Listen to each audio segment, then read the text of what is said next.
Should more employees in 2022 be focused on specialization? How can specialization help firms achieve economies of scale? Also, can specialization be practically applied to current labor market conditions on the African continent? Joining us to answer these questions from Johannesburg is Vumile Msweli, Chief Executive Officer, Hesed Consulting, career-winning career coach, or rather award-winning career coach. Vumile, thanks for joining us. When we talk about employee specialization, we're talking about skills, yes?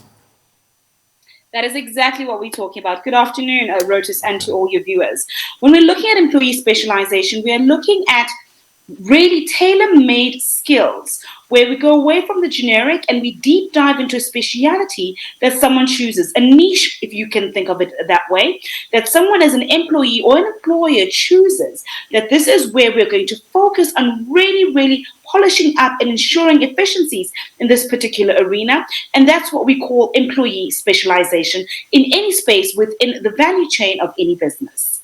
All right, thank you for that. And how can employers ensure the specialization of their employees? So the first step is understanding where are you going to need economies of scale. What are you trying to make efficient? Where are you trying to, in essence, reduce some of your costs? When you identify that within your business, then you see where your employees can plug in. So unfortunately, it's not something that we can approach as a blanket approach across the board. We have to look at our business. That will define for us the areas of specialization. And most importantly, where we think our organization needs to be in the future is also where we're going to choose to, in essence, specialize in. We determine that, and that's how we then say, okay, these are the skill sets our current employees have. This is where we're wanting to, increase efficiencies, reduce costs, specialize in this particular arena. What is that gap? And therefore, we then empower employees to close that specific specialization gap that they may have.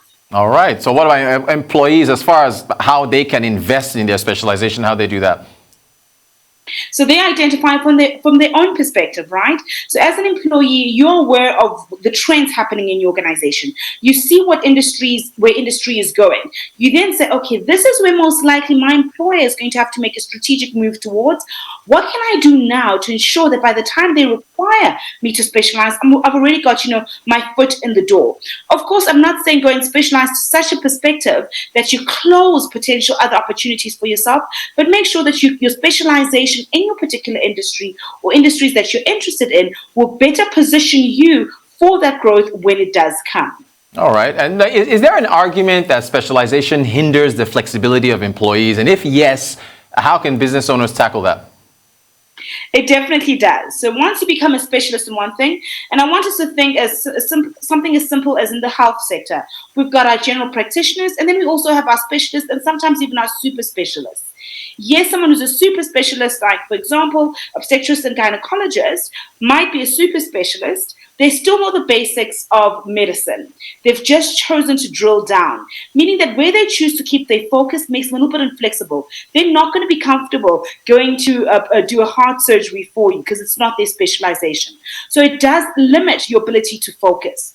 What organizations can do in order to ensure that employees don't become inflexible is to ensure that they are multi-skilling across. So giving them enough of breadth as knowledge and exposure that an employee doesn't feel that they can't move across at all. But unfortunately, there is going to be a little bit of limitation the moment you choose to specialize. It means you're becoming the master of one and not necessarily the jack of all trades. All right, I like that. So based on that, who does specialization really benefit? Employees, employers, or maybe both? I think it does impact both positively and sometimes negatively. We're looking at employers, if you do choose to specialize in you and leverage your employees to do so, you will see efficiencies in your business. You will notice that your costs should reduce. You should notice that you're able to carve a niche out for yourself and be known for one particular thing against your competitors. So that's definitely something that will work to your employer's advantage. As an employee, you're saying you're in essence going to become a specialist, meaning you are going to close off certain other opportunities.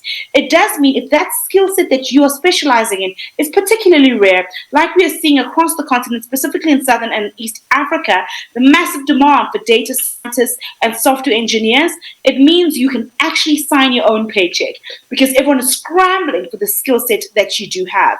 If your skill set becomes redundant, you may find yourself in a pickle and all of a sudden in a space where you're no longer earning what you used to earn and perhaps even irrelevant. So you wanted to make sure that you're balancing that particular benefit and advantage of being a specialist without exposing yourself to a little bit too much of risk. Oh, okay. So that feeds into my next question, I guess. So I guess you would say in the affirmative that practically speaking, when we look at labor market conditions, you mentioned Southeastern Africa, employee specialization can be applied to the conditions that we're seeing today.